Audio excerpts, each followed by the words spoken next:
आप सबका आम आदमी पार्टी की आज की इस महत्वपूर्ण प्रेस कॉन्फ्रेंस में स्वागत है। बहुत ही शॉर्ट नोटिस पर आप सब आए, इसके लिए आप सबका बहुत बहुत धन्यवाद। साथियों, कल सीबीआई ने कथाकथित एक्साइज पॉलिसी इन्वेस्टिगेशन में कथाकथित शराब घोटाला जो बीजेपी रोज छत पे चढ़ के चिल्लाती है, उसमें चार्जशीट दाखिल करी। करीब करीब 10,000 से अधिक पेजों की उस चार्जशीट में दिल्ली के उप मुख्यमंत्री मनीष सिसोदिया का नाम तक नहीं था। और आज इन्फोर्समेंट डायरेक्टरेट यानी कि ईडी ने उसी मामले में चार्जशीट दर्ज कराई राउज एवेन्यू कोर्ट में। 3,000 से अधिक पन्नों की उस चार्जशीट में भी मनीष सिसोदिया जी का नाम नहीं है। पिछले 6 महीने से भारतीय जनता पार्टी पानी पी पी के मनीष सिसोदिया जी, जो भारत देश के सर्वश्रेष्ठ शिक्षा मंत्री हैं और आम आदमी पार्टी को बदनाम करने के लिए हर गली मोहल्ले में जाकर चीखती है, चिल्लाती है, गालियां देती हैं, आरोप लगाती है। और आज जब इन्वेस्टिगेटिव एजेंसीज ने कोर्ट में चार्जशीट दाखिल करी तो उस चार्जशीट में इन्वेस्टिगेटिव एजेंसीज ने मनीष सिसोदिया जी का नाम तक नहीं डाला। आज ईडी और सीबीआई दोनों ने मनीष सिसोदिया जी को क्लीन चिट देने का काम किया है।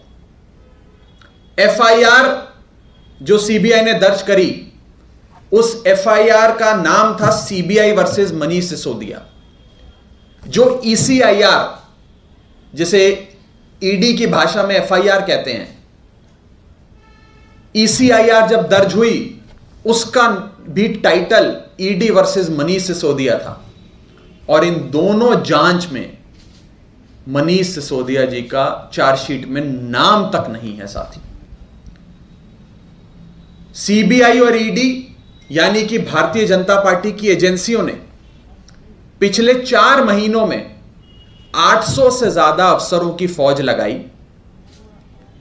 जो अफसर दिन में 18 से 20 घंटे काम करते हैं और उन्हें एक ही लक्ष्य दिया गया कि मनीष सिसोदिया जी को जेल में डालो। जेल में डालने की इस कवायद में इन 800 से अधिक अफसरों ने 1,000 से ज्यादा जगहों पर रेड करी। यह रेड मनीष सिसोदिया जी के घर पर भी हुई, यह रेड मनीष सिसोदिया जी के बैंक लॉकर पे भी हुई, यह रेड मनीष सिसोदिया जी के पैतृक गांव में भी हुई, यह रेड मनीष सिसोदिया जी के तमाम रिश्तेदारों के उनके ठिकानों पे हर जगह हुई। लेकिन बीजेपी को रत्ती भर भी सबूत मनीष सिसोदिया जी के खिलाफ नहीं मिला। आप खुद ही सोचिए कि 6 महीने सड़क पे घूम घूम कर मनीष सिसोदिया जी को भ्रष्टाचारी कहना, कोई शराब घोटाला हो गया, ये चिल्लाना, ये कहने के बाद आज बीजेपी की एजेंसियां कोर्ट में चार्जशीट जब दाखिल करती हैं, जब कोर्ट में सबूत देने की बात आई तो मनीष सिसोदिया जी के खिलाफ रत्ती भर भी सबूत इन बीजेपी की एजेंसियों के पास नहीं था दिखाने के लिए कि मनीष सिसोदिया भ्रष्टाचार है, कि मनीष सिसोदिया ने भ्रष्टाचार किया। आज सीबीआई हो, ईडी हो, भाजपा हो, पीएमओ हो, सबने मनीष सिसोदिया जी को ईमानदारी का सर्टिफिकेट दिया। आम आदमी पार्टी को ईमानदारी का सर्टिफिकेट देने का काम किया है। साथी, आप खुद ही सोचिए कि जब गुजरात के चुनाव 4 दिन दूर हो, जब नगर निगम के दिल्ली के चुनाव 7 दिन दूर हो और बीजेपी के पास रत्ती भर भी सबूत होता मनीष सिसोदिया जी के खिलाफ, तो पूरे शहर में, पूरे देश में घूमकर ढिंडोरा पीटती बीजेपी। छत पे चढ़ के पानी पी पी के मनीष सिसोदिया जी को गाली देती। लेकिन बीजेपी, ईडी, सीबीआई, इनमें से किसी के पास रत्ती भर भी सबूत नहीं है। और ईडी और सीबीआई ने आज मनीष सिसोदिया जी को क्लीन चिट देने का काम किया है। और यह क्लीन चिट यह दर्शाता है कि आम आदमी पार्टी इकलौती ऐसी पार्टी है भारत देश की जो कट्टर ईमानदार है। अरविंद केजरीवाल जी इकलौते ऐसे नेता हैं इस देश के जो कट्टर ईमानदार हैं। हमारी जांच भाजपा के लोग पिछले 7 सालों से करा रहे हैं। 2015 में जब हमारी दिल्ली में सरकार बनी, तब से लेकर आज तक हर रोज कोई नई जांच होती है।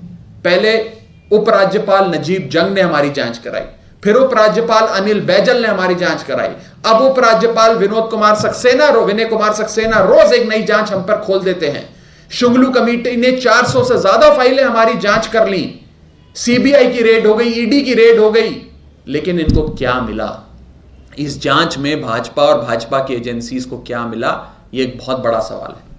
और आज जब कोर्ट में सबूत पेश करने की बात आई तो ईडी और सीबीआई के पास रत्ती भर भी सबूत नहीं था यह कहने के लिए कि मनीष सिसोदिया जी भ्रष्टाचारी हैं या मनीष सिसोदिया जी ने कोई भ्रष्टाचार किया हो। साथी, इसी के साथ साथ एक ऐसे व्यक्ति जिन्हें देश का सर्वश्रेष्ठ शिक्षा मंत्री कहा जाता है, एक ऐसे मंत्री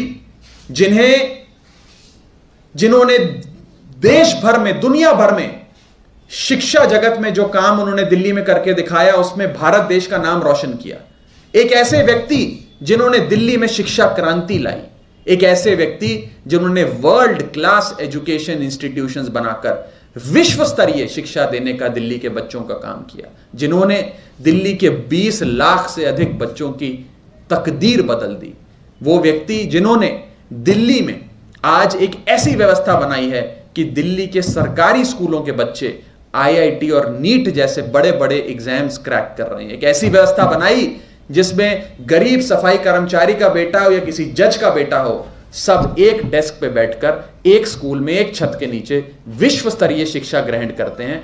ऐसे महान पुरुष मनीष सिसोदिया को बदनाम करने की जो साजिश बीजेपी ने रची, उसके लिए भाजपा को माफी मांगनी चाहिए, भाजपा के नेतृत्व को माफी मांगनी चाहिए, यहां तक कि प्रधानमंत्री को माफी मांगनी चाहिए कि उन्होंने मनीष सिसोदिया जी को इस बदनाम करने की, इस प्रोपेगेंडा को अनलीश कर उन्हें डिफेम करने की जो पूरी साजिश रची, आज उसका पर्दाफाश हो गया। साथी, ईडी और सीबीआई ने आज जब सबूत देने की बात आई तो उन्होंने ये कोर्ट में कबूला इस चार्जशीट के माध्यम से कि उनके पास रत्ती भर भी सबूत नहीं है मनीष सिसोदिया जी के खिलाफ। मैं आपको बताना चाहता हूं कि भारत का क्रिमिनल जस्टिस सिस्टम कैसे चलता है।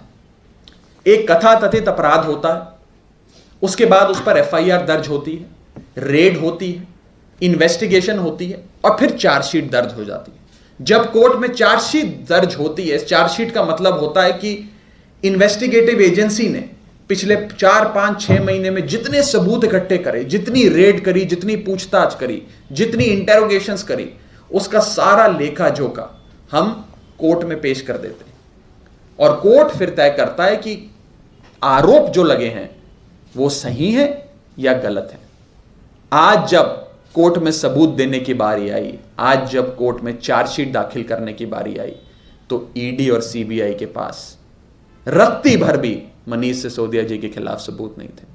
यह सिद्ध करता है कि मनीष सिसोदिया जी कट्टर ईमानदार हैं, अरविंद केजरीवाल जी कट्टर ईमानदार हैं, आम आदमी पार्टी कट्टर ईमानदार है और हमें ईमानदारी का सर्टिफिकेट हमारे सबसे बड़े राजनीतिक प्रतिद्वंद्वी भारतीय जनता पार्टी ने दिया, ईडी सीबीआई ने दिया।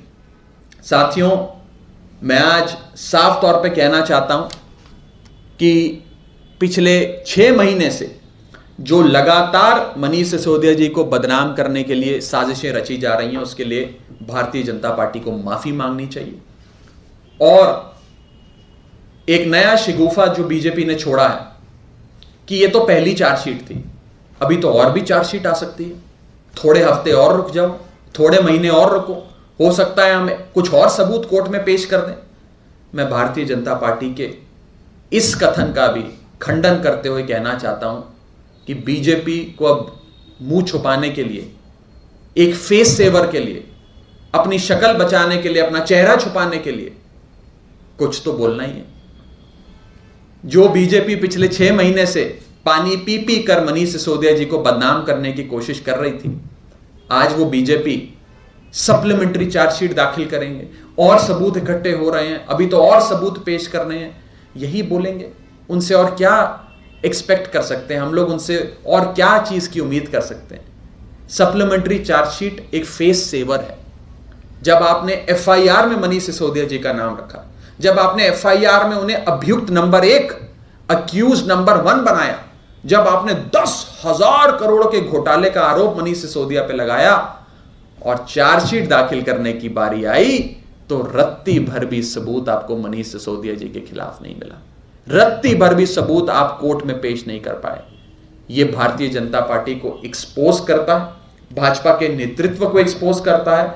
और आज मैं साफ तौर पे बीजेपी को कहना चाहता हूं कि उन्हें माफी मांगनी चाहिए मनीष सिसोदिया जी को बदनाम करने की जो कोशिश और साजिश उन्होंने रची उसके लिए। कोई सवाल हो आपका तो आप पूछ सकते हैं। बीजेपी के गौरव भाटिया ने अभी कहा है कि वो कोई चीजें उन्होंने पढ़ी नहीं कि अभी जांच जारी है और जांच में भी आगे बहुत कुछ निकल कर आएगा। ये बड़ा महत्वपूर्ण सवाल है। प्रेस वार्ता में बैठे एक पत्रकार साथी कह रहे हैं कि बीजेपी के एक प्रवक्ता ने, एक बड़े नेशनल स्पोक्सपर्सन ने अभी बयान दिया है कि उन्होंने अभी चार्जशीट नहीं पढ़ी, इसलिए वो उस पर कुछ खास कमेंट नहीं कर सकते और हो सकता है कुछ और सबूत भी आए। यही बीजेपी के स्पोक्सपर्सन्स दिन रात प्रेस कॉन्फ्रेंस कर दिन रात शोर मचाकर मनीष सिसोदिया और अरविंद केजरीवाल जी को भ्रष्ट कहते थे, आम आदमी पार्टी को भ्रष्ट कहते थे। और जब चार्जशीट उनके सामने रखी गई तो कहते हैं मैंने चार्जशीट अभी पढ़ी नहीं, हो सकता है अभी और सबूत भी आए, अभी चार्जशीट की कॉपी मेरे पास आई नहीं है, मैंने मंगवाई है। अब उन्हें सांप सूंघ गया। दिन रात हमें गालियां देते थे, दिन रात पानी पी पी कर मनीष सिसोदिया जी को गालियां देते थे, बदनाम करने की कोशिशें करते थे। और जब आज कोर्ट में भाजपा की एजेंसियां सबूत नहीं दे पाई, क्लीन चिट देनी पड़ी मनीष सिसोदिया जी को, तो कहते हैं अभी ईडी की चार्जशीट मेरे पास नहीं है, मैं पढ़कर उस पर बयान दूंगा, हो सकता है कुछ और सबूत भी आ जाए। आज बीजेपी के नेताओं को, स्पोक्सपर्सन्स को, नेतृत्व को, सबको माफी मांगनी चाहिए, कान पकड़ के माफी मांगनी चाहिए मनीष सिसोदिया जी से, उन्हें इस बदनाम करने की साजिश के चलते।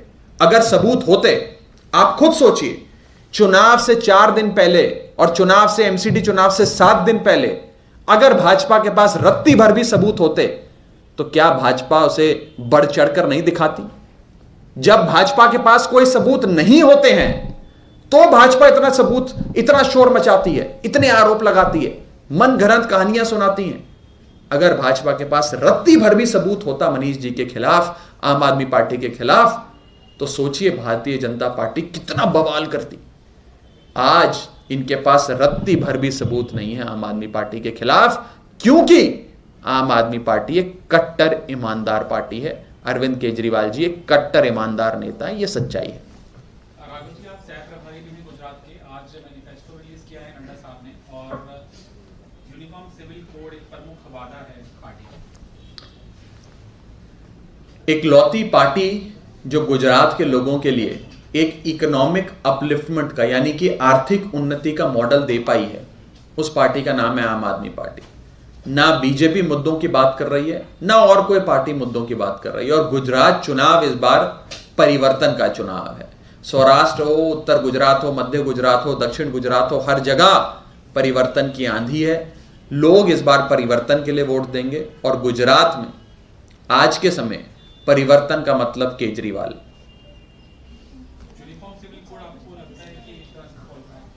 भारतीय जनता पार्टी